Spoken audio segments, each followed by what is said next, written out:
To clear his evil cult's reputation, the Dark King's son has to enroll in a school for heroes, but here's the twist: he must do it disguised as a woman.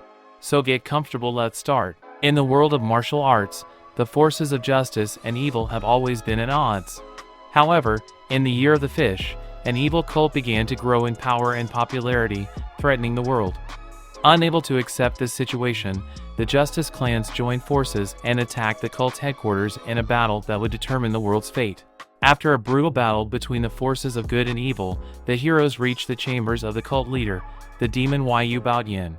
Baotian asks the heroes from the 9 clans what crimes they accuse him of, except for preaching a new faith. The heroes tell him that he had the chance to join the clans, but he chose to kill the messenger, to which he responds that the messenger they sent harassed one of his disciples. Baotian challenges the Justice Masters, and an epic battle ensues as they all attack the invincible demon.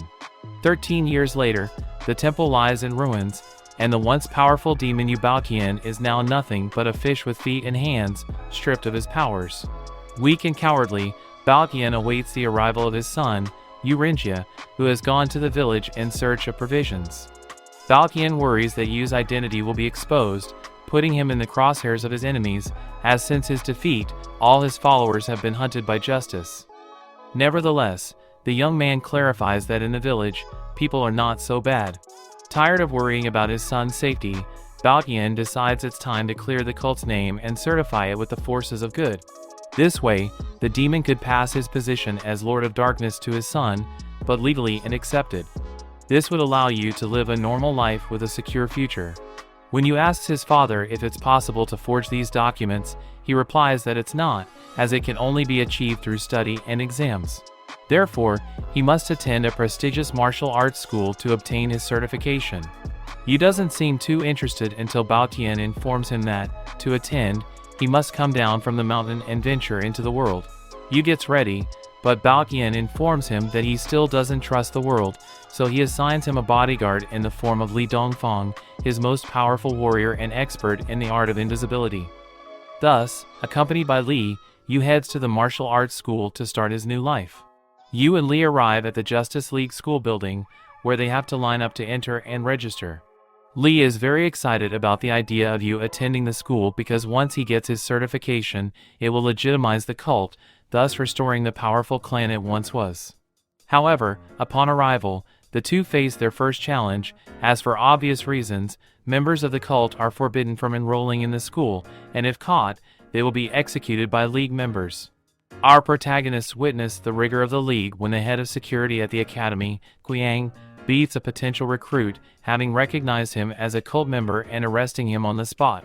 Kong warns that no cult member will escape their surveillance, so it's pointless to try to get in. Yu worries, but Li reassures him, saying there's no way they'll recognize him since he doesn't have any cult tattoos that give him away. However, someone has spread the rumor that the son of the Lord of Darkness is heading to the school, and although they don't know what he looks like, they do know how he's dressed. Li, a master of disguise, acts quickly and dresses Yu as a woman, thus eliminating all suspicion and being accepted into the school. Yu, who now has to pass as a woman throughout his studies, talks with Li, who is also dressed as a girl, about what they're going to do when suddenly they are both attacked by Yi Mingzu, daughter of the leader of the Martial Arts League and head of the school's discipline department. Yi threatens them both, shouting that they are cultist scum. When all seems lost, Yi tells Li that she has seen through his disguise and recognized him as a cult member who, for some reason, plans to harm the girl in front of them. Relieved that Yi didn't recognize Yu, Li gets rid of his disguise and admits he's a cult member who has infiltrated, and the two fight. Li, who is more powerful than Yi, decides to fake defeat when a new fighter comes to Yi's aid. Taking advantage of a dust cloud that formed during the fight, he disappears but warns Yu that he'll always be nearby to protect him. Yi scolds the new student who helped her, telling him she didn't need his help, but he's still proud of his actions. However, he suffers from a stomach problem and asks the girls for some toilet paper, but instead, Yu gives him his scarf, leaving the young man amazed by his new companion. Yu continues with Yi, who warns him that the reason she protected him is that she hates men, especially those from the cult. Yu hopes for the moment to get away from Yi and change back into a man, but he's horrified when his new friend informs him that she has obtained an exact description of the Demon King's son, so Yu comes to the conclusion that he will have no choice but to continue dressed as a woman for the rest of his studies. Yi reveals to Yu that she knows everything about the son of the Lord of Darkness, from his height, weight, and appearance, so Yu has no choice but to continue with the charade. When Yu asks Yi what she will do to the cultist if she finds him, the young woman's gaze says it all, and our protagonist begins to fear for his life. But that's a conversation for later, as it's time to introduce oneself to the rest of the academy classmates. In the academy courtyard, Yi bids farewell as she has other obligations to attend to, leaving Yu alone in the courtyard with the rest of the students. There, seeing himself surrounded by people for the first time, he realizes that people aren't as dangerous as his father made him believe. Some can even be friendly. The meeting begins, and Yi introduces the school director, an old man known as the Master of Destiny. The Master of Destiny gives a super slow welcome speech that puts most of the students to sleep, but their spirits soar when he begins reciting the school oath. Suddenly, the Master becomes animated, as do the rest of the students, and Yu is horrified when he hears that the oath is about destroying the cult and all its members. Scared, Yu tries to flee, but seeing that the doors are being watched, he changes his mind and stays put. Yu witnesses the raising of the school flag, which is mostly about burning an effigy dressed in cult uniform. As the effigy burns, a sphere emerges from it, which the students identify as the Sphere of Destiny, a prize that will bring good fortune to the student who catches it, so everyone starts fighting to obtain it. Yu takes advantage of the distraction to head towards the door and escape, but the sphere falls into his hands, so all eyes turn to him. Having obtained the Sphere of Destiny, Yu finds himself in front of all the students, and he announces that, as everyone knows, winning the sphere makes her deserving of very special gifts. Despite this, many are surprised when he reveals that she is not part of any of the good sects but an independent student. The first of the gifts is a figurine of the Master of Destiny, which doesn't impress our protagonist much, but the second is a transfer of 10 years of knowledge from the Master, which will put her at an advantage over the other students. However, there is a problem since the process involves a transfer of knowledge, and Yu fears that the Master will absorb her memories, and more importantly, her secret. The Master chases Yu across the stage and finally tires, so he performs the transfer remotely. This takes Yu by surprise, who after the process feels refreshed and wiser, but the calm doesn't last long when she realizes that the impact caused her to lose her breast implants.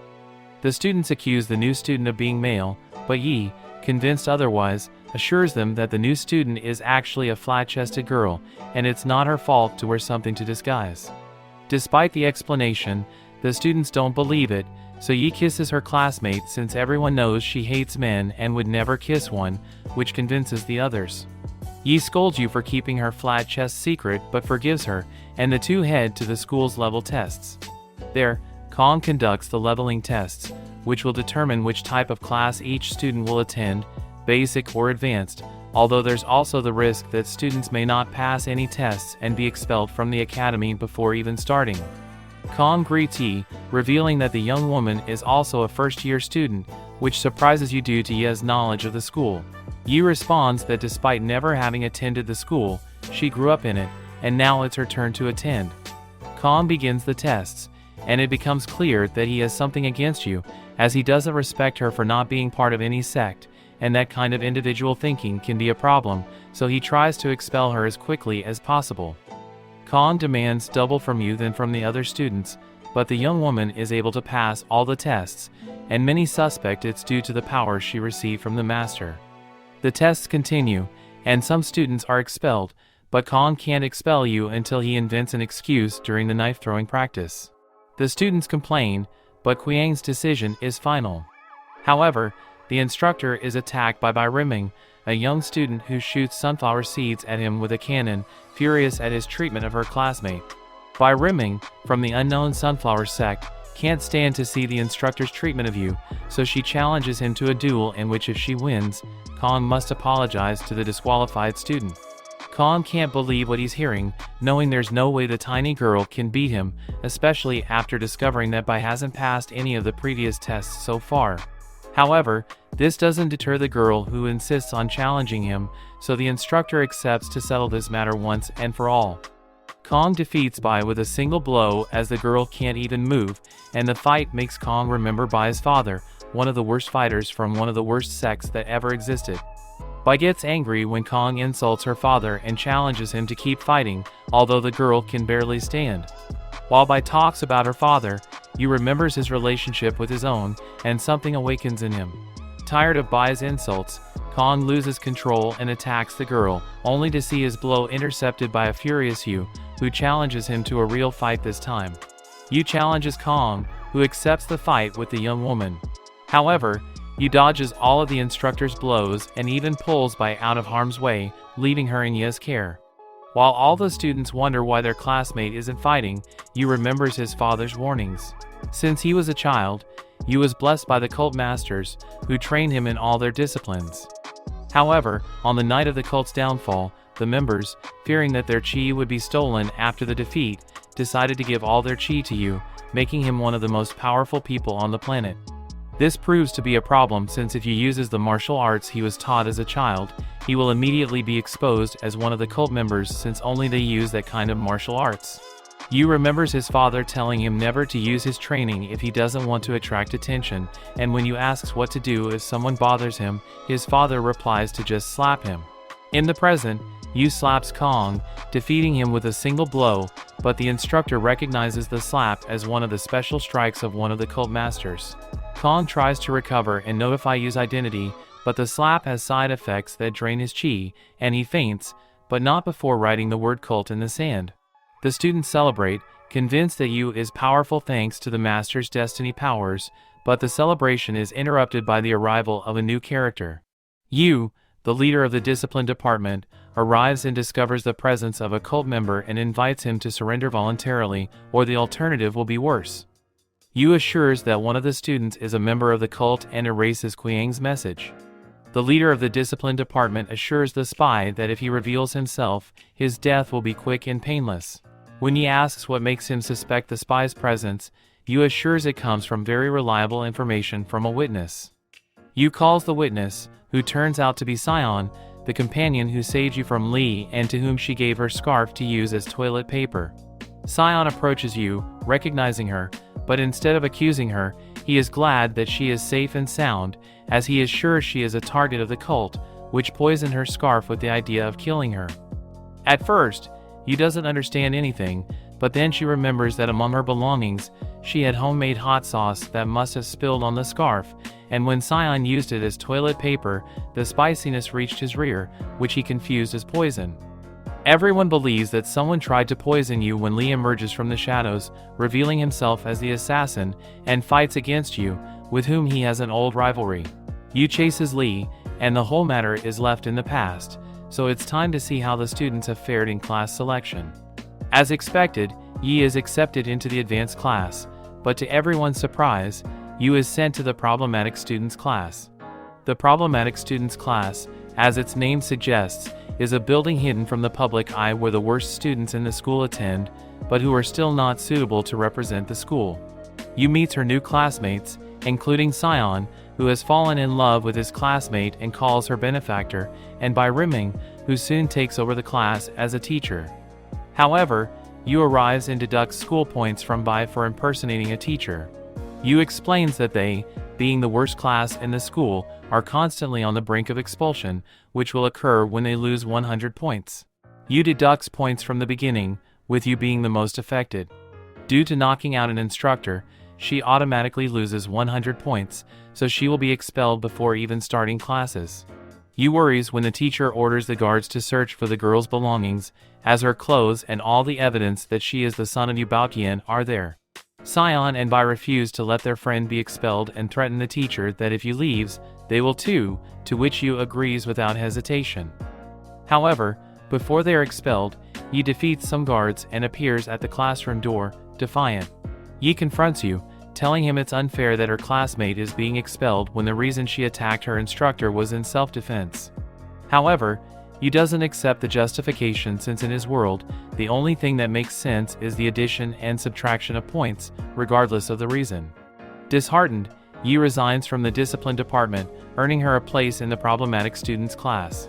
Without changing his mind, Yu leaves, but Yu and Bai bombard him with logical questions, where the addition and subtraction of points have no value, making him doubt his system. Suddenly, the Master of Destiny appears in the classroom, surprising Yu, who doesn't feel that place is worthy of his presence. The Master informs Yu and the students that Kong was going to be the teacher of the class, but he is in poor health in the infirmary, so he won't be able to do so. With no teacher for the problematic students' class, the Master of Destiny orders Yu to take care of the students until further notice.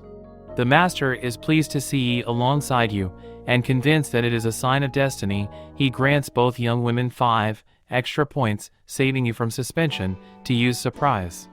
Later, the students settle into their rooms, with Yu and Yi sharing one since both are women. This bothers Yu, who realizes that he will never have the chance to change back and be a man again while studying and living with Yi. However, this problem is put on hold when Yi threatens him and reveals that she knows his secret. Yu wonders how Yi found out his secret. However, upon recalling the day's events, it becomes obvious that someone noticed. After all, he lost his implants and defeated a master with one blow. But unlike what you believed, Yi found out when she checked his bag and found his men's clothing and papers. Yu asks her why she checked his bag, and she replies that she did it because she wanted to surprise him, putting 2 dolls dressed like them to strengthen their friendship. Yi threatens to reveal Yu's secret. However, the young man explains his reasons and his family's history and the plan to legitimize the cult, which ultimately convinces Yi that not all members of the cult are as evil as she always believed. Yi decides not to report Yu, but warns him that she will keep an eye on him, and he won't be able to dress as a man in front of her again to maintain the facade. Yu accepts gratefully, although now the two friends have a new problem: how to sleep in the room. After all, there's only one bed. Yi agrees to share the bed with Yu but threatens to kill him if he gets out of line. That night, Yi sleeps like a baby, while Yu can't fall asleep, afraid of what might happen if he even brushes against his companion. The next day, Yu is tired from not having slept all night, and the girls gather in the forest with the rest of their classmates, who have already made friends with their roommates. Yu appears and prepares the first lesson, which will involve assessing the skills of his students. To do this, he will have them face off against each other, but unlike Qiang's teaching style, which prioritized the physical, Yu is interested in knowing his students' chi power. Yu worries because he knows his chi far exceeds that of his classmates, but Yu reassures him, saying she will fight him, so he can control his power. However, the idea doesn't work because Yu, convinced that Yu has the power of 10 years of chi from the Master of Destiny, challenges the student in person. The training begins, and the students face off against each other, with 5 school points deducted from each loser. Since the students are not the best in the school, they interpret the rules as they please, and the training is a disaster, with most of them losing points. However, Yu is only interested in one of the students, Yu. Before the fight begins, Yu warns Yu that he hasn't forgotten yesterday when he humiliated him in front of the classmates, and that when he defeats her, he will take away those 5 points that separate her from expulsion. Yi is worried that Yu will use his chi and reveal that he is a member of the cult, but she is surprised when Yu attacks her friend, and she defends herself using the borrowed chi from the Master of Destiny. Yu manages to cancel out her master's attacks, who gradually begins to lose patience and increases the level of the attacks. Yi attacks Yu with all her strength, and the young student is unable to absorb the damage. However, when the dust settles, the rest of the class watches in amazement as Yu, injured, remains standing. Yu remains standing after Yu's attack, but her clothes have been torn, increasing the risk of her being discovered. Yi tries to stop the fight, using the excuse of Yu's lack of clothing, but Yu refuses, stating that a cult member wouldn't give them the opportunity to go change, and in this combat, he wishes to be treated as a bloodthirsty cult member. Yu is enraged by the description of cult members and attacks her master again, using the chi of the Master of Destiny. The chi of both fighters clashes, but Yu, being more experienced, has greater control and advances across the ring, intending to push Yu out of bounds and thus expel her. However, Yu exerts all her power and uses 10 years worth of concentrated chi in a single attack, surprising Yi as she sends him flying to the other side of the ring.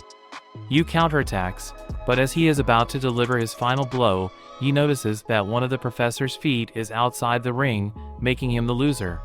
Surprised, Yu accepts defeat, But apart from being defeated, his body suffers the consequences of using so much chi, and he loses his hair, becoming bald after the fight.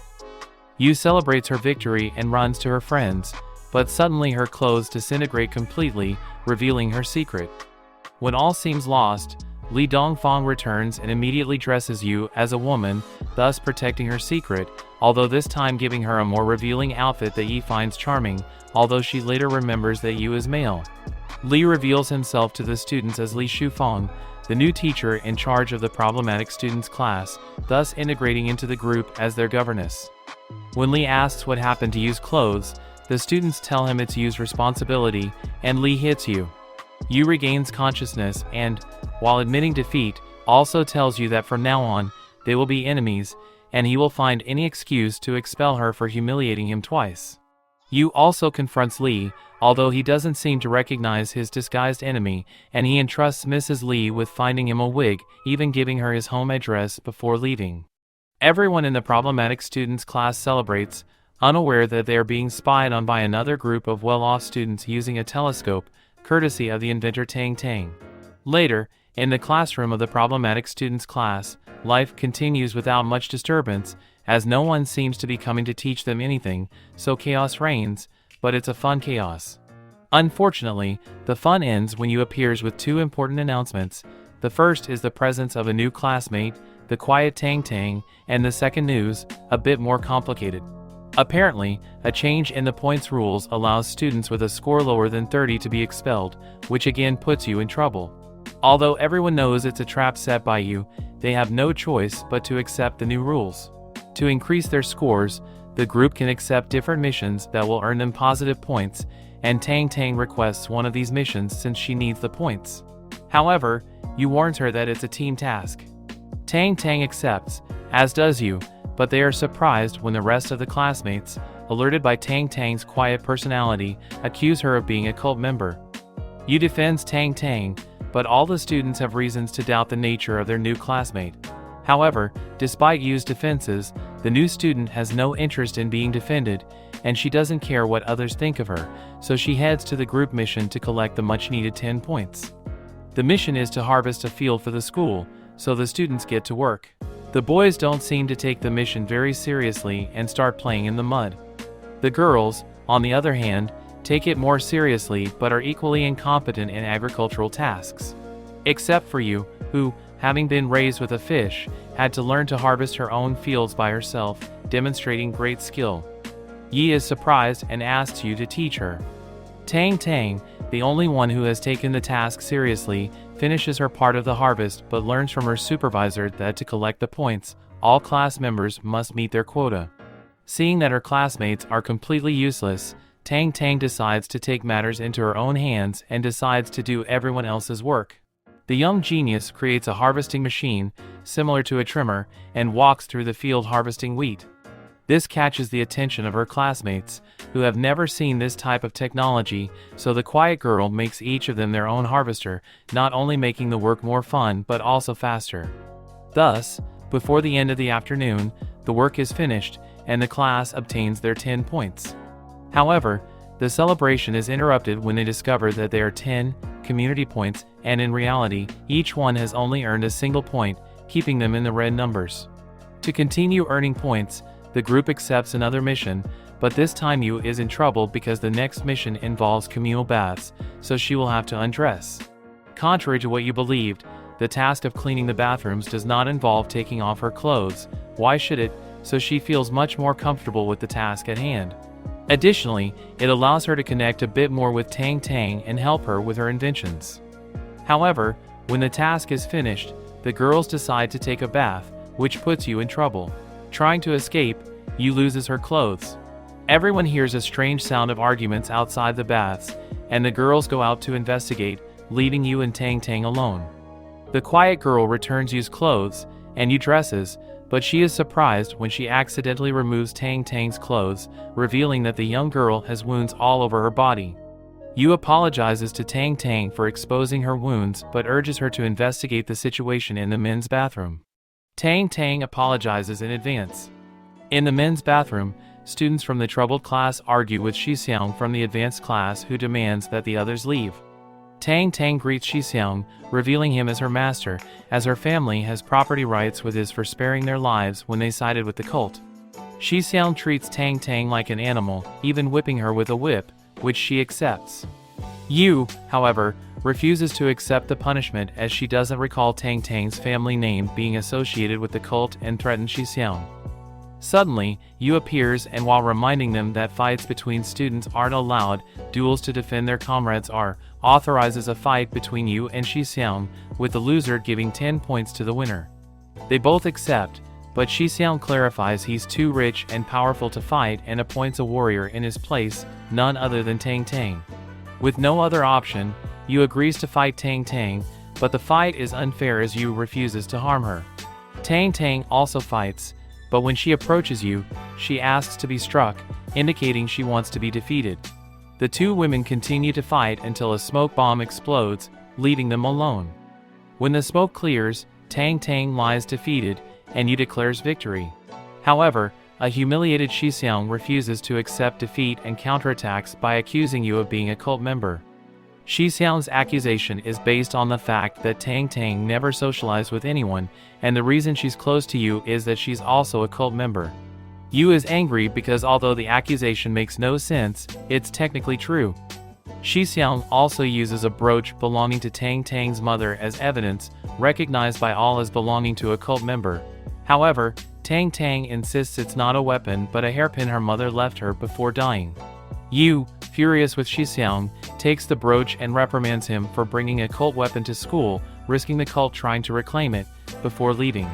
Xixiang leaves, but the rest of the class, believing Tang Tang is a cult member, refuses to accept her, prompting Tang Tang to flee. Yu goes in search of her and meets Li, asking if it's true that Tang Tang's family was part of the cult, to which he responds they weren't, but rather the forbidden love of her father. Li reveals to Yu that her father, in love with Tang Tang's mother and aunt, constantly invited them to join the cult, though they never accepted and later took their own lives during the battle against the cult, fearing the rumors. Yi approaches, and Li flees. The two friends decide to search for Tang Tang and devise a plan to clear her family's name. Tang Tang finds herself back in Xixiang's quarters, where he punishes her and forces her to incriminate one of the members of the troubled class as the son of the Lord of Darkness. Tang Tang refuses, considering her classmates as her friends, and Xixiang begins to punish her. However, a disguised Yu attacks Xixiang, angered by him using her name in vain. Seeing the Lord of Darkness, guilty of his misfortunes, Xixiang loses control and attacks him with all his might.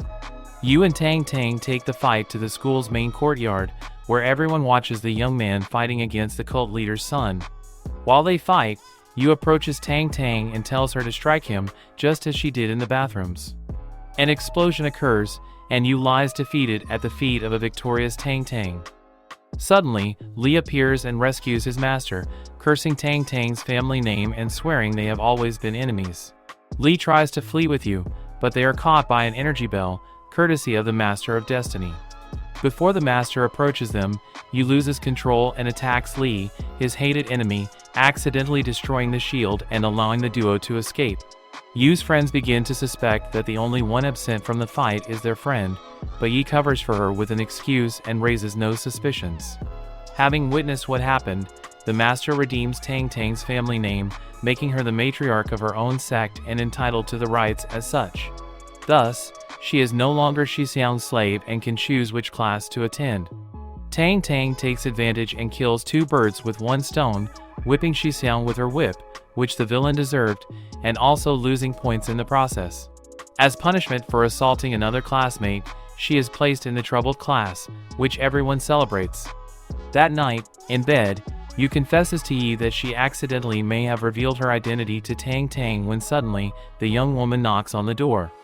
There's still much story to tell, but we'll have to wait until the next season. For now, farewell, and don't forget that if you have another series you'd like me to summarize, you can recommend it in the comments. See you soon!